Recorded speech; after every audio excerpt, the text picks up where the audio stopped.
angry mobs were outside the Supreme Court justices' homes. And in the entire course of it, the Biden Justice Department prosecuted nobody. We had the Attorney General sitting at that table, and multiple Republican senators asked him, why are you not enforcing the law? What they are doing is a crime.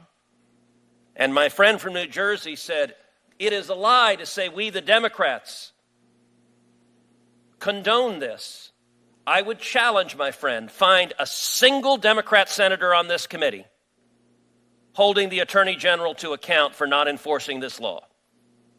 I was here at those hearings, and I do not recall a single Democrat senator saying to the Attorney General,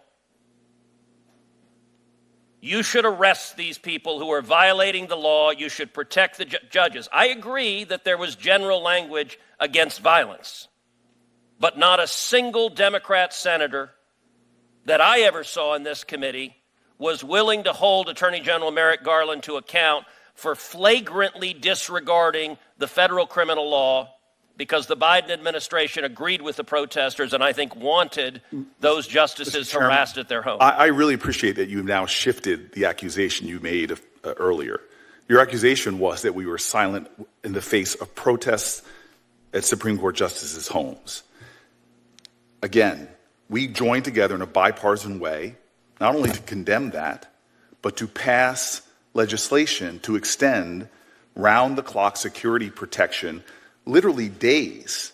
It was introduced May 5th, passed the Senate in a bipartisan fashion on May 9th. So if you're saying that we didn't criticize Merrick Garland... Did the Biden DOJ arrest a single person under this law? You are now changing the No, that is what I said. That is what I said. Again, I'll pull the record. Did the Biden DOJ arrest even one? Again... The answer is no. My point to you is the accusation that the Democrats on this committee do not care about the safety of federal judges. I did not interrupt you, sir. I would appreciate if you let me finish. I am sick and tired of hearing the kind of heated partisan rhetoric, which is one of the reasons why we have such divisions in this country.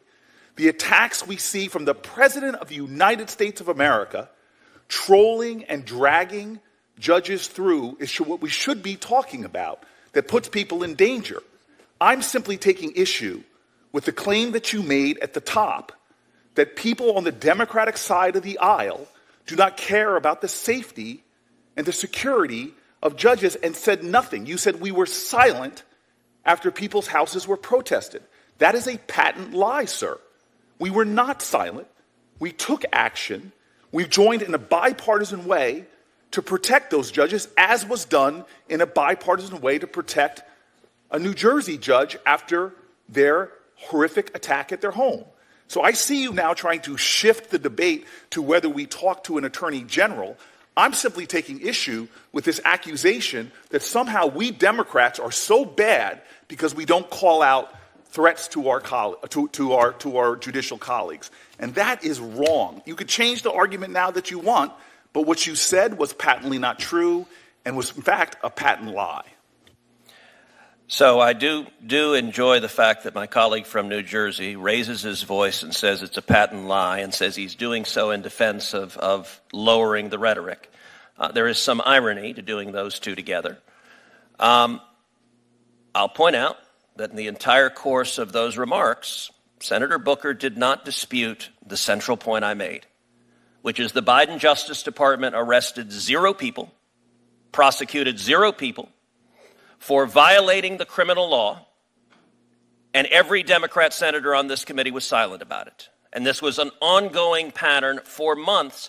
And I would note also that the senator from New Jersey clutched his pearls about language threatening judges, and yet I do not recall a single Democrat senator of this committee saying a word when Chuck Schumer went to the steps of the Supreme Court and threatened the safety of the Supreme Court justices by name, Gorsuch and Kavanaugh, and he said, you have unleashed the whirlwind and you will pay the price.